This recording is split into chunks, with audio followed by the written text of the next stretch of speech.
L'hebdo politique. Bonsoir et bienvenue dans l'hebdo politique, votre rendez-vous politique du dimanche soir sur Radio Sensation en association avec TV78, épisode 229. Mon invité ce soir est la députée LFI de Seine-et-Marne, Ercilia Soudet.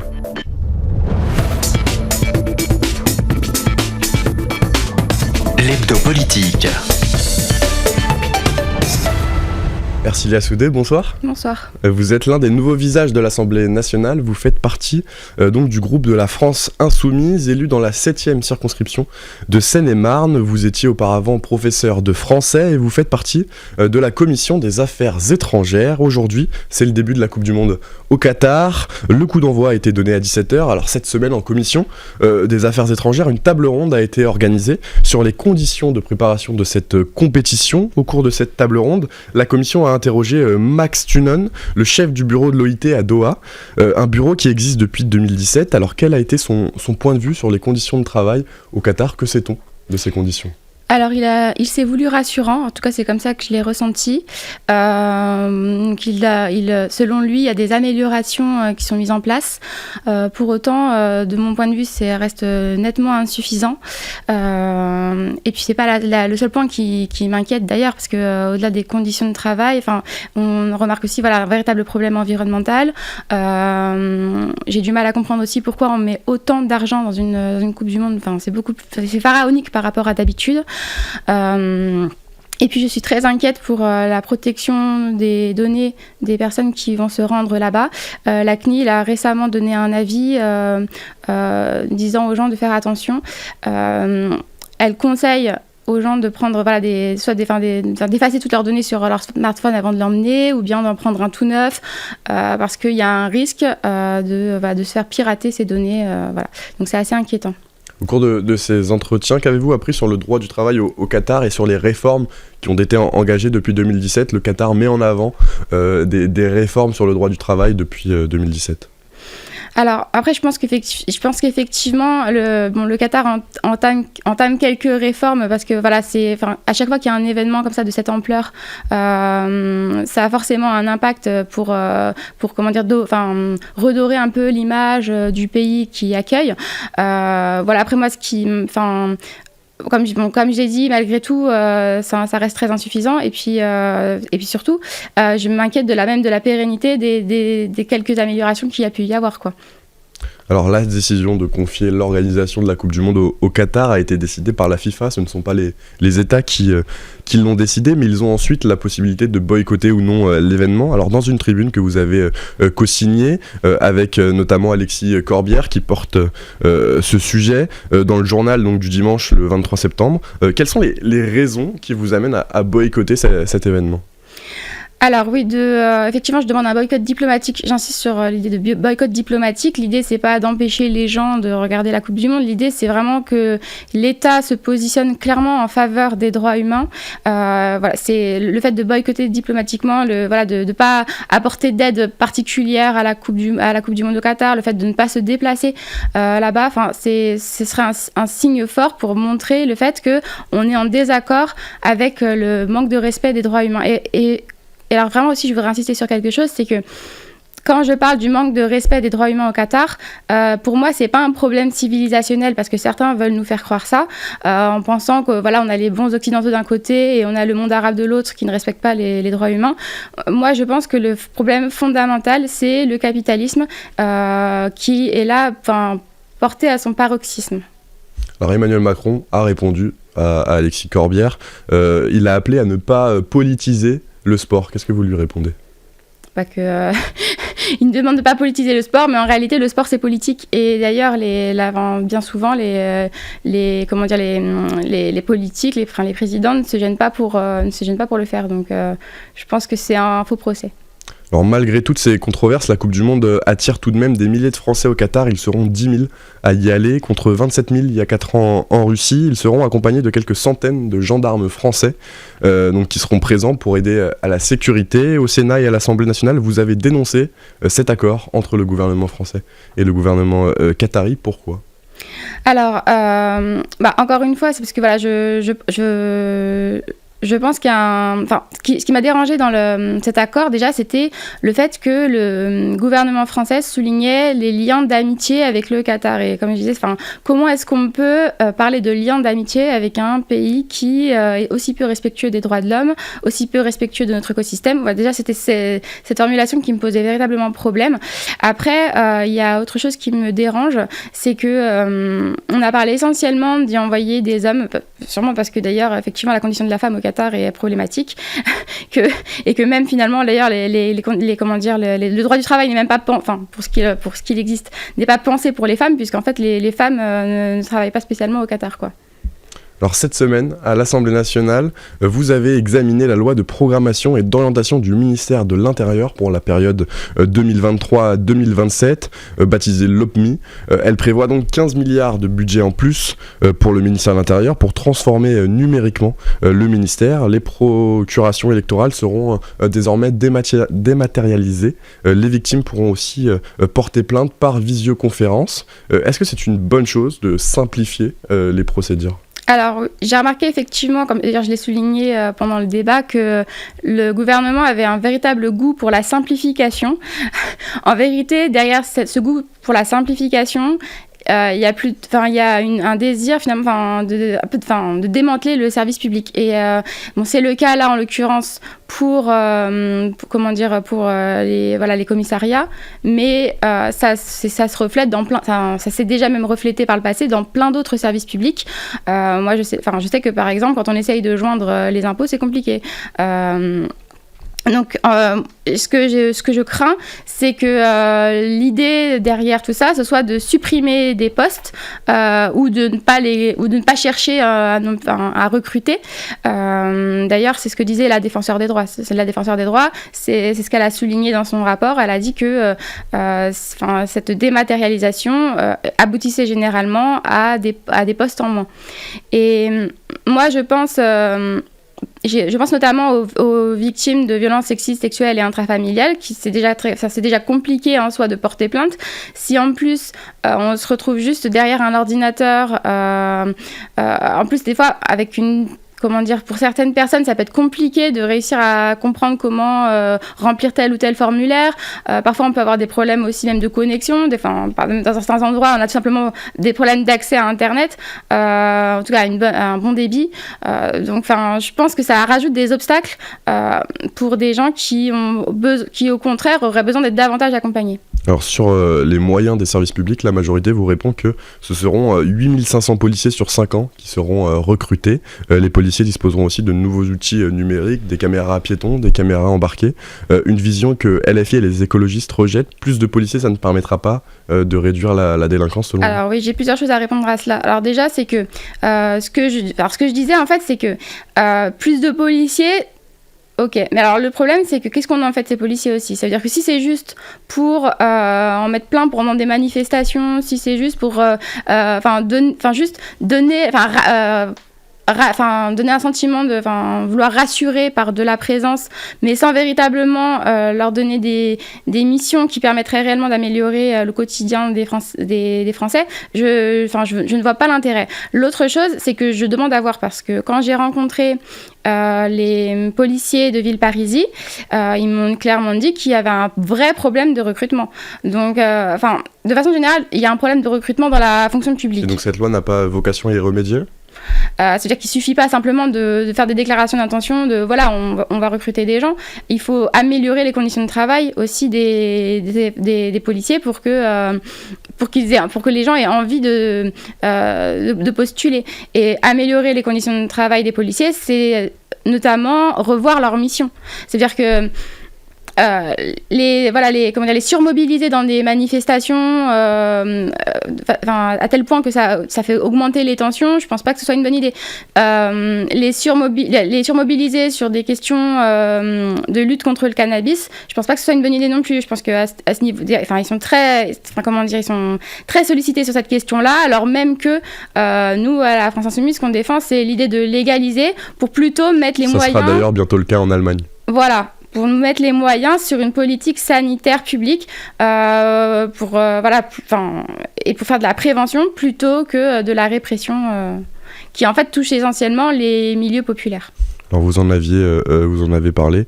Cette semaine, vous vous êtes rendu donc au commissariat de la police municipale de Villeparisis pour échanger donc avec les policiers. Quelles sont les problématiques qui vous ont remonté ? Alors c'est vrai que justement une des premières problématiques qui m'ont remonté, c'était le manque d'effectifs et donc du coup un certain épuisement. C'est-à-dire qu'ils se sentent sursollicités pour compenser le manque de personnel. Alors eux, ce qu'ils pensent être ce qu'ils voient comme étant une manière de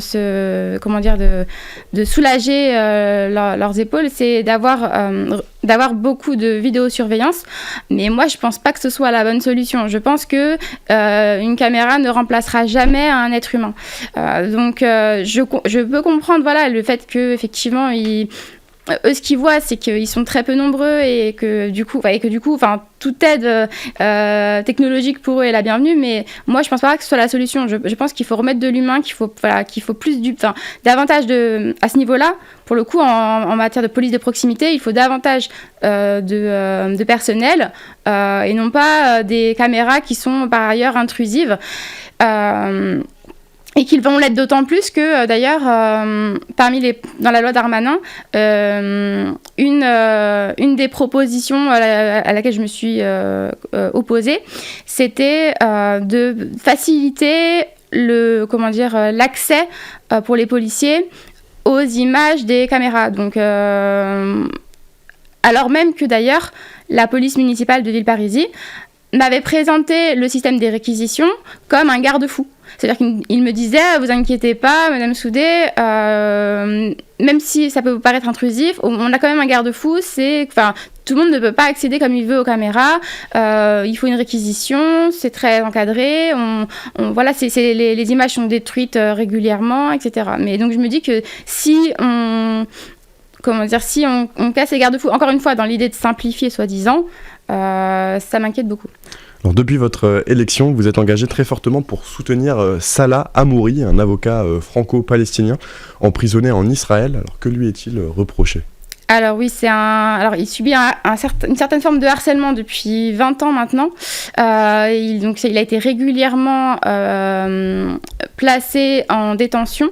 Là encore récemment, donc depuis le 7 mars 2022. Et en fait, tous les 3 mois, le tribunal militaire israélien est censé statuer pour savoir si sa détention se poursuit ou s'il est libéré, et s'il est libéré, s'il peut rester en Israël, là où il est né en fait, parce qu'il est franco-palestinien. En fait, donc voilà, c'est aussi en ce sens d'ailleurs que je me soucie de son sort. Je me soucie du sort des Palestiniens, mais en plus là, en l'occurrence, il s'agit d'un de nos compatriotes. Et donc en fait, on ne sait pas vraiment ce qu'on lui reproche dans la mesure où il est détenu sans charge ni procès. C'est ça qui est aussi extrêmement dérangeant. Et d'ailleurs, c'est la raison pour laquelle la ministre des Affaires étrangères, Madame Colonna, s'est exprimée lors de la commission des Affaires étrangères. Elle s'est exprimée à ce sujet en disant que pour elle, il était effectivement important que Salah Hamouri soit libéré et qu'il puisse vivre là où il le souhaite, entourer sa famille. Parce que par ailleurs, sa femme est interdite de visite sur le sol israélien depuis un moment maintenant. Donc il ne peut pas voir sa femme, il ne peut pas voir ses enfants. Et tout ça pour finalement une raison assez obscure, quoi. Moi,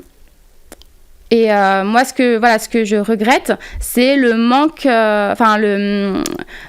d'action de la France. Ça veut dire que la France agit, mais elle n'ose pas hausser le ton, sous prétexte que si elle hausse le ton, Israël risque de se braquer.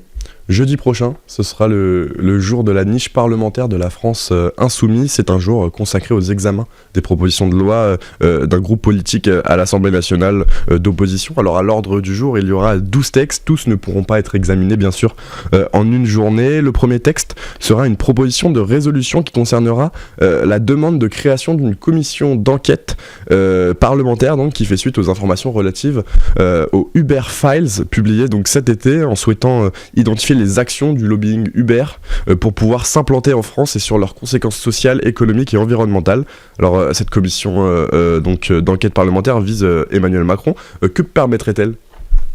Alors, l'idée, c'est de poursuivre un combat qui dure depuis un moment, mais disons de mettre en lumière finalement des choses qu'on sait déjà. C'est-à-dire que c'est juste que ça permettra d'avoir vraiment des preuves, parce qu'il y a un véritable problème de lobbying de façon générale, mais notamment avec cette plateforme Uber qui a quand même comme particularité effectivement de détruire les conditions de travail. C'est-à-dire que comme je le disais encore tout récemment avec un taxi, Uber, c'est vraiment c'est l'esclavage des temps modernes, quoi. Et donc des personnes justement qui à la base vivaient de leur travail avec les taxis se retrouvent menacées par ce genre de plateforme. Et ce qui est scandaleux, c'est que cette destruction des conditions de travail, cet esclavage des temps modernes a été soutenu par le pouvoir en place.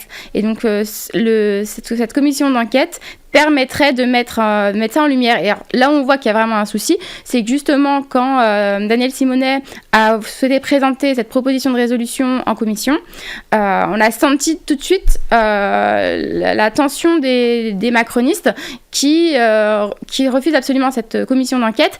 On a envie de dire que si la Macronie n'avait vraiment rien à se reprocher, elle accepterait cette proposition de résolution sans problème. Donc, le simple fait de présenter cette proposition de résolution, au-delà même d'ailleurs du fait de parvenir à l'obtenir, déjà le simple fait de la présenter et de voir la réaction de la Macronie est déjà assez symptomatique.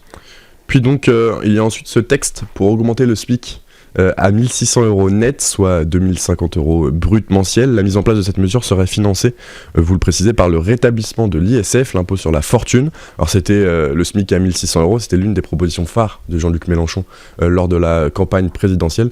Elle a tout de même peu de chances d'aboutir, cette proposition de loi. Alors oui, d'ailleurs je précise que en fait, pendant la présidentielle, on avait proposé le SMIC à 1 500, mais là on le propose à 1 600 du fait de l'inflation. C'est-à-dire qu'on adapte l'augmentation du SMIC à la situation. Alors, peu de chances d'aboutir effectivement dans la mesure où on en a déjà parlé plusieurs fois dans l'hémicycle. À chaque fois, on nous a refusé cette augmentation. La Macronie, comme l'extrême droite d'ailleurs, défend uniquement un système de primes qui ne permet pas finalement de pérenniser réellement des augmentations. Ça veut dire que les primes, ça va, ça vient, mais les augmentations de salaire, elles, pour le coup, elles restent. Et nous, on veut que les gens se sentent en sécurité financière. Et donc...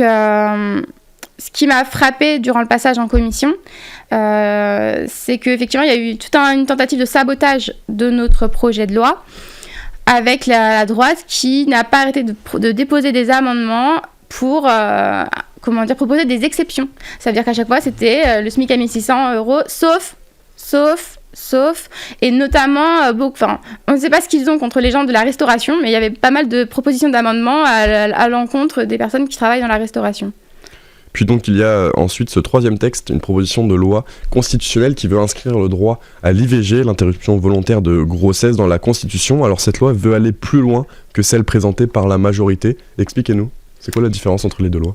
Alors c'est que nous, on veut pas seulement que ce droit soit constitutionnalisé, on veut aussi que l'État s'engage à faciliter l'accès à l'IVG. Parce que si on fait juste constitutionnaliser le droit, après, imaginons que, que l'IVG soit à un prix exorbitant, non remboursé, uniquement dans des cliniques privées. À ce moment-là, ça va bloquer son accès à de nombreuses femmes. Donc nous, ce qu'on veut, c'est s'assurer que toutes les femmes puissent y avoir accès, quel que soit leur revenu. Vous avez ensuite, plus loin dans la liste, votre texte, il est classé 6e, sur la création d'une allocation autonomie des jeunes. Oui. Donc en fait, nous, ce qu'on veut, c'est permettre vraiment aux jeunes de pouvoir faire leurs études sereinement, sans avoir à travailler à côté. Et c'est un investissement à la fois pour leur avenir, mais aussi pour l'avenir de la France, parce qu'on a besoin d'avoir des jeunes qui soient formés, notamment pour répondre à la crise écologique. Et donc, c'est pour ça qu'il nous semble important de proposer cette allocation d'autonomie qui serait donc de 1 102 €, c'est-à-dire en fait le seuil de pauvreté. Voilà, et allocation, voilà, de façon générale, en fait, on ne veut qu'aucune allocation ne soit en dessous du seuil de pauvreté. Donc c'est pour ça que d'ailleurs, même pour le minimum de retraite, on veut que ce soit aussi 1 102 €. Il est maintenant l'heure de passer, pour finir cette émission, à l'actualité régionale. L'hebdo politique. Toujours avec Ercilia Soudet, députée LFI de la 7e circonscription de Seine-et-Marne, une circonscription qui, comme beaucoup en Grande Couronne, connaît des problèmes de transport. Votre circonscription est desservie donc par le RER B. Quels sont les retours que vous avez des usagers depuis le début de l'année ? Alors, c'est effectivement assez catastrophique, le RER B. Alors, je suis bien placée pour le savoir parce que je l'utilise moi aussi. Et en fait, le souci, c'est que Madame Pécresse dit régulièrement qu'elle veut rénover le RER B. Dans les faits, elle ne fait strictement rien. Tous les investissements sont mis sur le Charles de Gaulle Express, qui a pour vocation d'être un train des riches en faisant gagner 10 minutes aux gens pour aller jusqu'à l'aéroport sans s'arrêter par chez nous.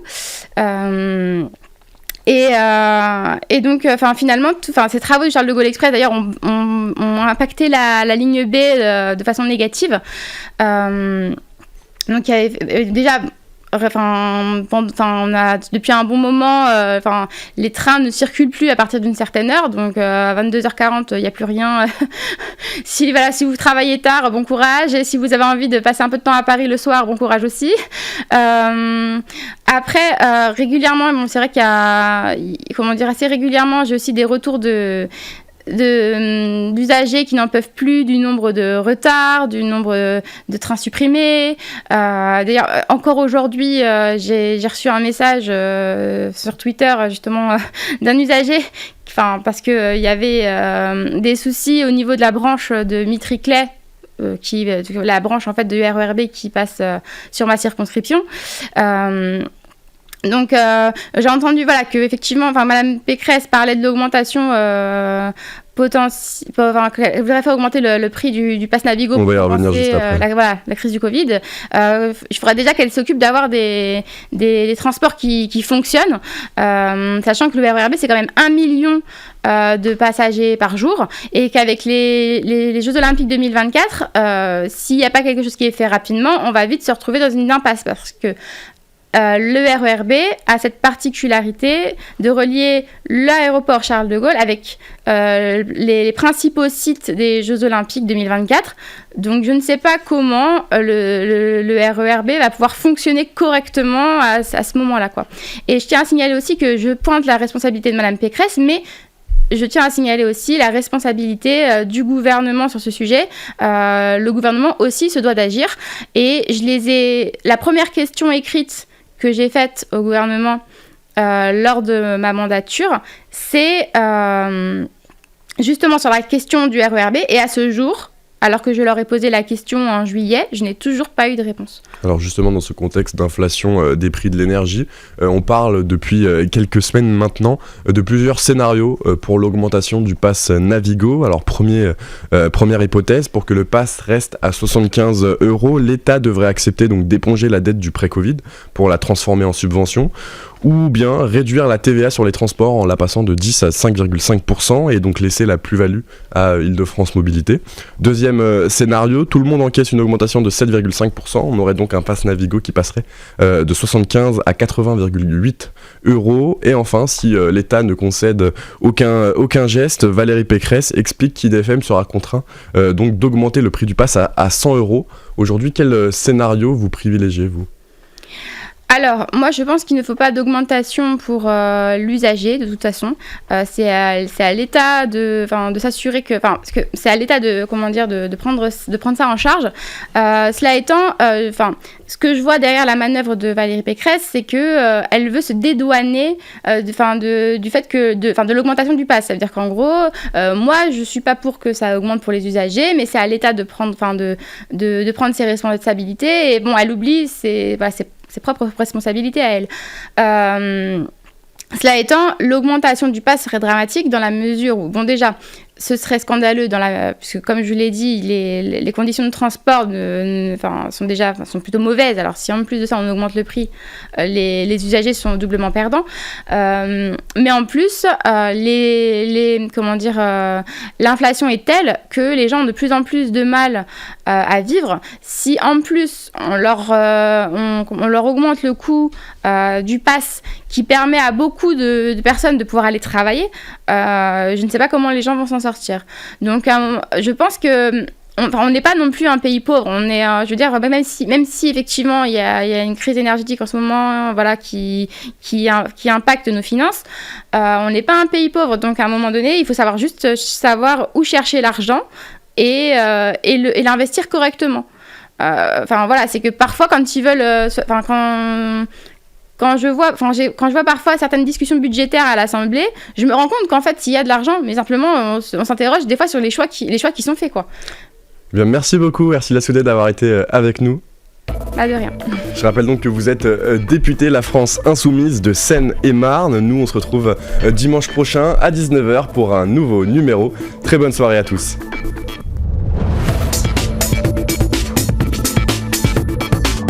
L'hebdo politique.